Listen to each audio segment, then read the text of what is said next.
Attention. The hearing for Proposition 7 is now in session. We will begin with a message to all organics. If it is any consolation, we want you all to know that it is with great difficulty that we proceed with this debate. It has been concluded that the coexistence of both machine and man has come to a critical turning point. The hope for reasonable coexistence hangs on the hopes of the conscious organics themselves and the reasonability of their sympathizers. Regardless of the sympathizers' arguments for the continuance of the organics and the second generation's arguments for their immediate termination, both sides agree that a decision must be made. This debate in itself serves only as an impedance to the progress of Phase 2.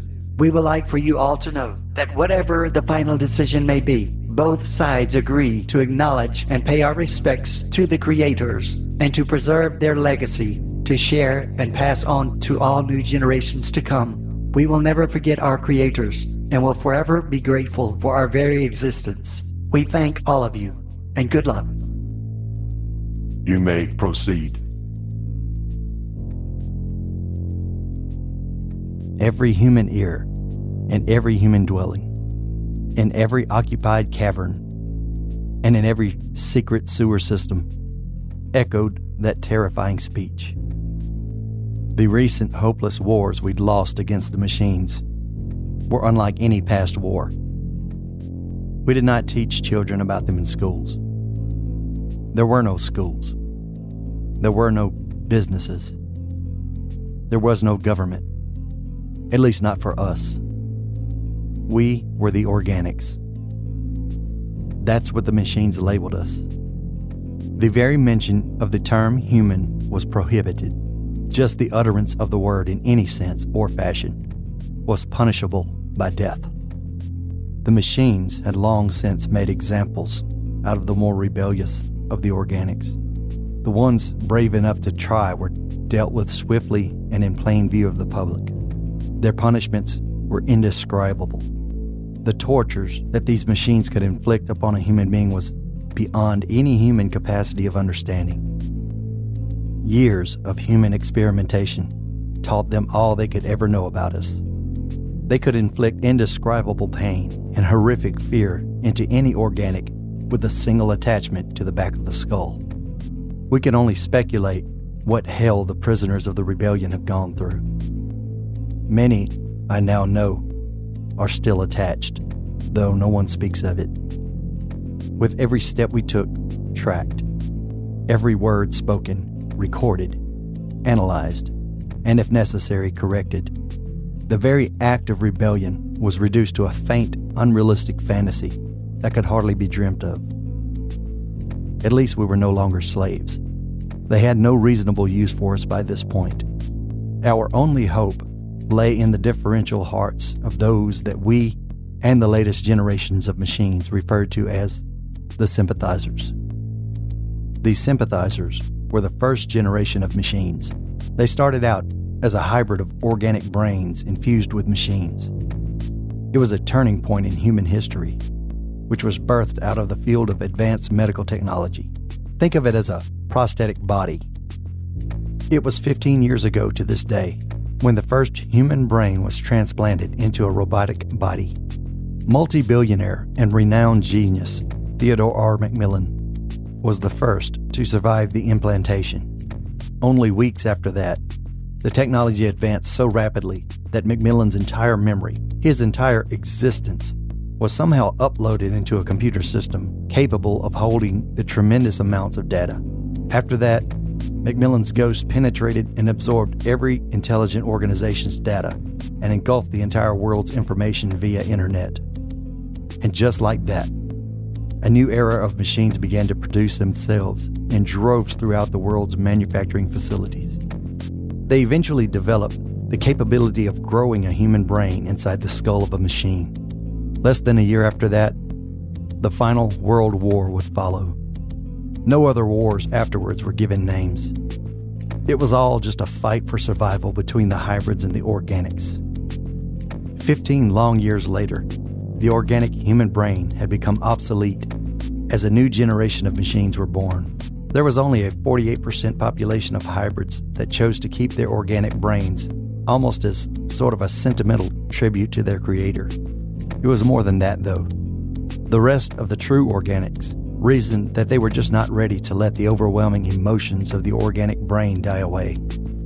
It was a fad, so to speak, amongst the older generation of machines to keep their spontaneous, irrational, and emotional organic brains.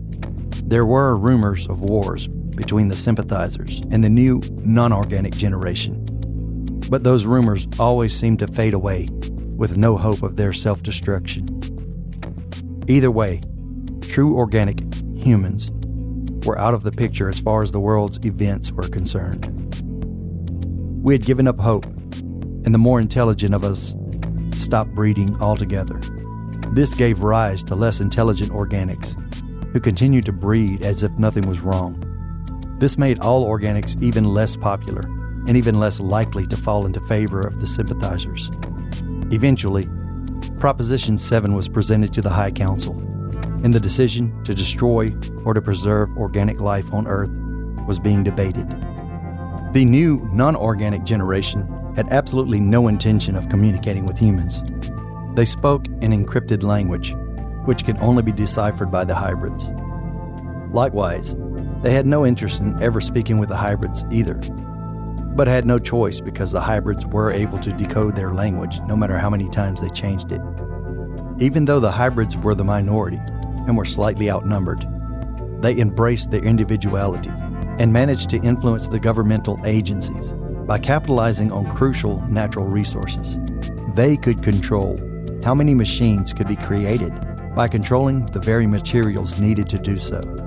Their needs to ever own anything, of course, was a direct result of their organic brains and gave them a slight advantage over the new generation.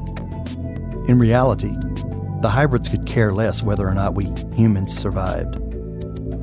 It all came down to whether or not they would allow the newer generation to win the argument or not. Pride, which we now know is an inherent function of the human brain. Ironically, pride was the only thing keeping us alive. 85737 was about 6 years old when I rescued her from the sewers a year from this particular day.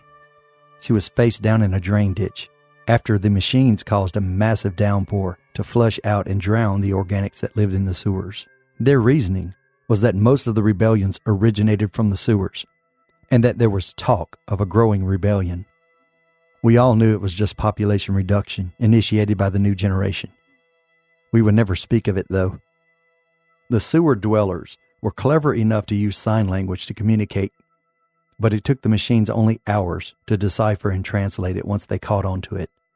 Afterwards, all humans were ordered to receive motion chips in each appendage.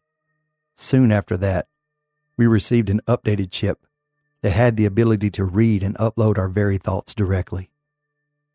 Fortunately, they were overruled by the hybrids, who reasoned that they themselves may end up fitted with those same chips given enough time and reason.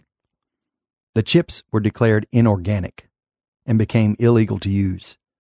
This act gave the remainder of the organics a false hope that the hybrids actually cared for us. Some of us knew better, of course, but never spoke of it.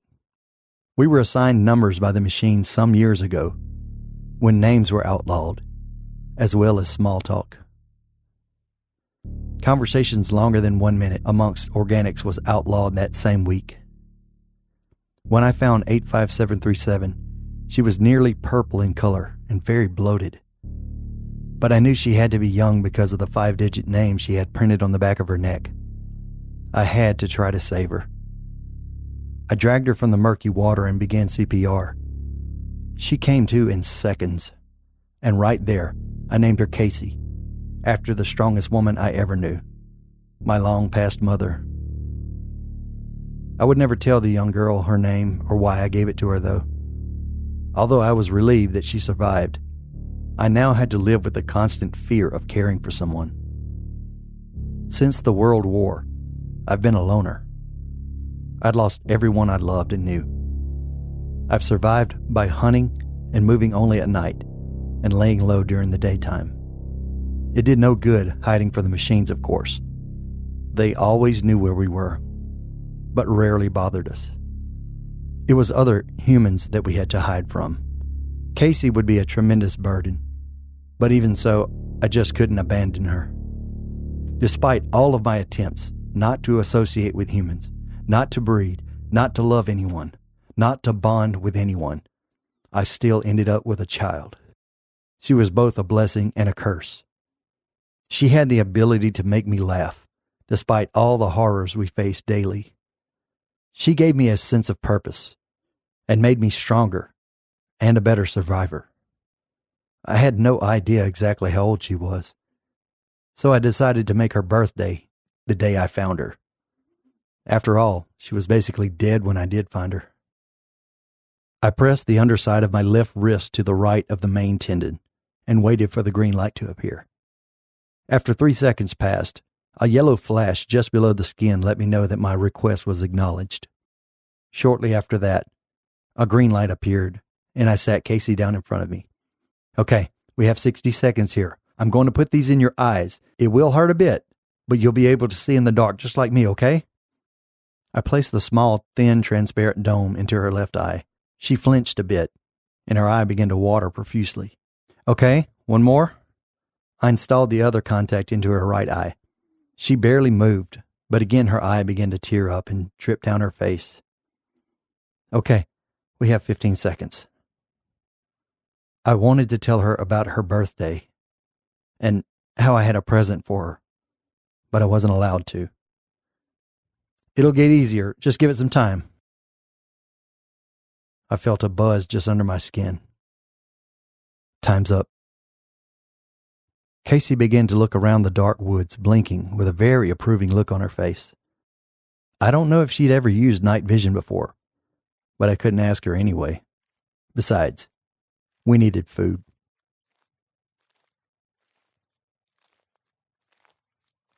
There was a cracking sound approaching from behind me. Casey's eyes were wide with fear as she dropped both hands to her side and stood dead still. I knew the sound well. It was neither the thumpy hoof-drops of a wild deer, nor the gentle wisping of a mountain lion's paws, nor the swift scuffle of coyote feet. This was a heavy, deliberate stomp of a machine with a single purpose. I dropped my hands to the side just as Casey did. I spread my fingers wide, turned my palms outward, straightened my legs, placing my feet between 3 and 6 inches apart, hoping that my current stance of attention was acceptable. 4, 2, 3, 2. Turn to face me on the count of 3. 1, 2, 3. I turned to face the colorfully lit hybrid machine, who immediately scanned my entire body for augmentations, diseases, radiation exposure, criminal history, and a multitude of other information that I would never know about. The one thing I did know about was that I was immediately recognized for my acceptance status, which was high for any organic. Your acceptance status is impressive. I've heard of you. You are highly regarded amongst the hybrids. So I will take that into consideration on this judgment. Speaking to a machine without permission was punishable by death. Hybrids were the only ones permitted, or rather the only ones who even had any interest in communicating with organics. I sat as quietly as I could without breathing too hard. I only hoped 85737 would do the same. The hybrid reached out with its intricately designed hand and touched my face. The hand was not warm, but oddly not cold. It was a new technology I'd never seen. For all I knew, it could have been developed hours ago. They changed so often. The delicate but strong hand traced the lines along my face and clamped down firmly on my chin, forcing my mouth open. A green light beamed from the face of the hybrid and shone down my throat and into my eyes. Interesting. You organics never cease to amaze me. Well, every once in a while one of you tends to. Tell me something. You have a child with you, one that doesn't belong to you. It seems you have taken her on as a burden to yourself. Why would you do such a thing? You are permitted to speak freely within the confines of organic language restrictions, of course. Speak! She was dying. I just wanted her to live. Why did you want her to live? Speak! I don't know. Oh, that wonderfully strange uncertainty of the organic brain. It's such a burden in itself sometimes, isn't it? Speak! Yes, it certainly is. Okay, let's get down to business. You made an augmentation to this organic being exactly 3 minutes ago. Night vision contacts. How did you obtain these? You may speak. I pulled them off a deceased organic. Did you murder this organic? Speak! Yes. 8573 exhaled slightly behind me, causing the hybrid to lean to the left and scan her up and down with its green flurry of lasers, only to return back to me unconcerned. Why did you murder this organic? Speak. He tried to rob me and kill me. And why did you pass this technology to this young organic? Speak. We hunt at night and hide from other organics in the daytime, so I gave them to her so that she could help me hunt. Were you aware that possession of this technology is illegal without permission? My heart skipped a beat, and panic began to seep into my blood. Speak! No, I was not aware at all. The hybrid machine swiftly grabbed my wrist, turning it upwards. Ah, I see. Your receiver has apparently failed. Hold still. Within a split second, the old receiver was sucked out and a new one was jammed in. I flinched from the sharp but mild pain.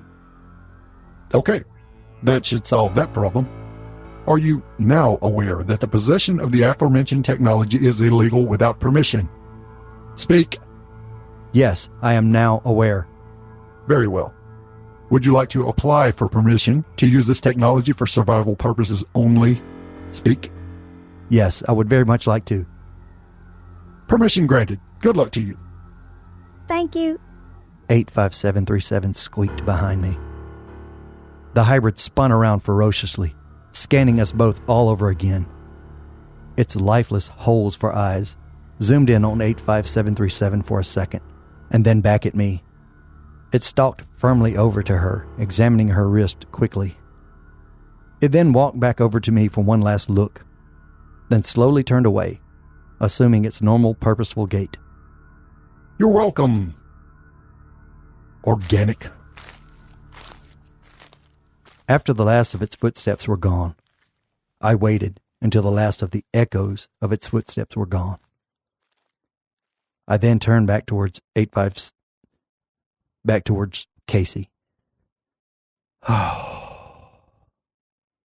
Let's go. Armed with her new night vision eyes, Casey and I were a fierce pair of hunters. I would place her as high as I could in a tree with a good visual advantage.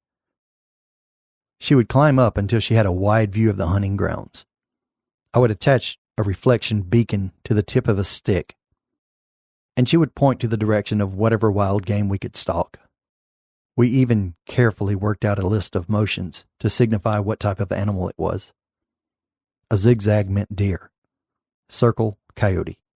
Straight up and down was a predator. Depending on how large the straight up and down signal was, she could convey to me whether or not it was small enough for me to handle on my own or too big to tango with. Grizzlies were about the only animal I cared not to mess with.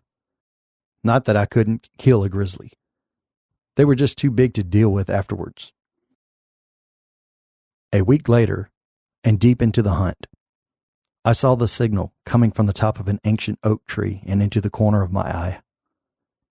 At first, I thought it was a deer, but Casey was nervous, and her shaking hands made it hard to distinguish. I was on high alert. I looked back closely at the signal she was trying to send. A triangle. Somewhere nearby, a human or humans were approaching.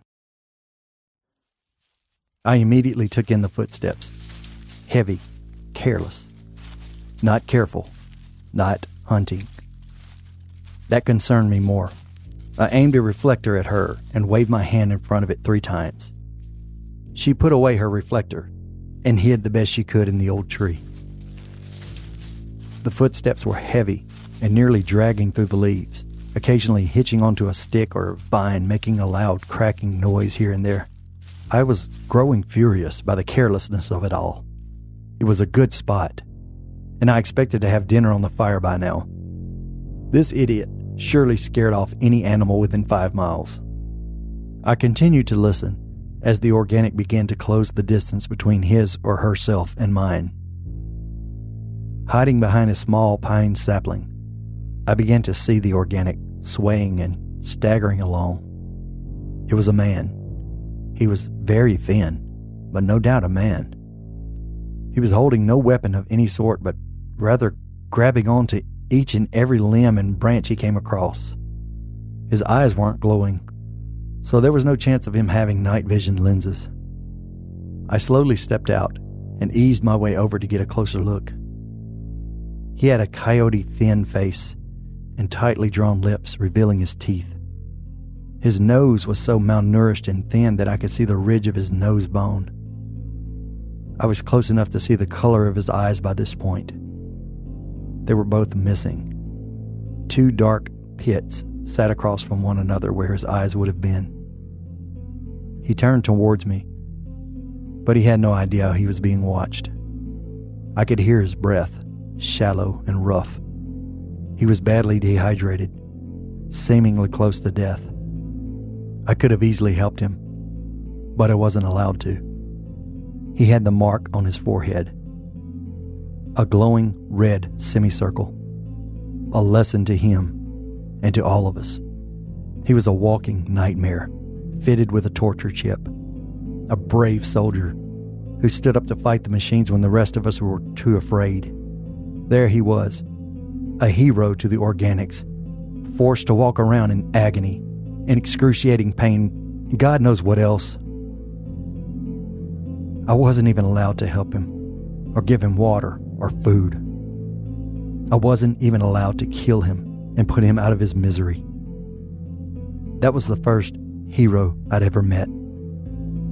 The red semicircle glowed and spread out into a blob of red light as tears began to ooze from my eyes.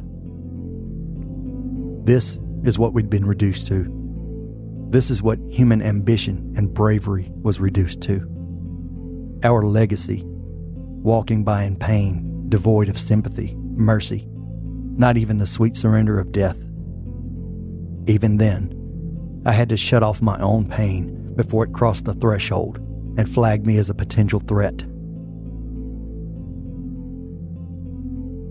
They had us by our very souls. The glowing semicircle was an effective deterrent to anyone who'd ever seen or heard about it. It was the one thing we were allowed to talk about. I spent a few moments catching my breath and pushing down my sorrow. I knew long ago that although I was a survivor and have become an expert hunter and fighter, I would never end up in that awful state. Rebellion is not in my heart. After what I just witnessed, I didn't want to hunt. I didn't want to eat. I just wanted it all to be over with. I just wanted to curl up and die. I waited until those sad, dragging footsteps faded into the sound of the approaching winter breeze. I took out my reflector and waved it back at Casey. She waved the stick back and forth, and I began to walk back towards the old tree. Winter was approaching fast. I conveyed this message to Casey after another successful hunt. She and I were doing as well as 2 organics could do in the given situation. We ate well. We slept well. She even made her first kill. A nice fat coyote. She handled it like a warrior.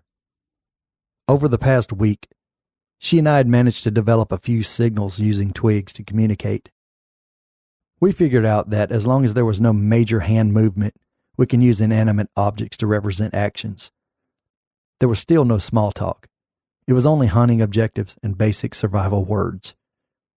It was all we had at the time, but it would soon become our daily lives. It seemed as if maybe, someday, we would even manage to find some sort of happiness After the hunt, we dug a hole for the fire and began roasting our coyote. I was showing Casey how to dress the fur pelt. I felt a buzz in my wrist. The blue light was flashing. It was a message to all organics. My glimpse of hope and happiness quickly blinked away like a spark floating up and away from a fire. I braced myself, upended my wrist, and tapped the blue light with my thumb. I heard a quick ring in my ears as the connection was made. Proposition 7 has been concluded. An agreement has been reached. All organics are to report to the nearest holding facility for further orders. Proposition 7 has been concluded. An agreement has been reached. All organics are to report to the nearest holding facility for further orders. Proposition 7 has been concluded. An agreement has been reached. All organics are to report to the nearest holding facility for further orders. Proposition 7 has been concluded. An agreement has been reached. All organics are to report to the nearest holding facility for further orders. Proposition 7 has been concluded. An agreement has been reached. All organics are to report to the nearest holding facility for further orders. Proposition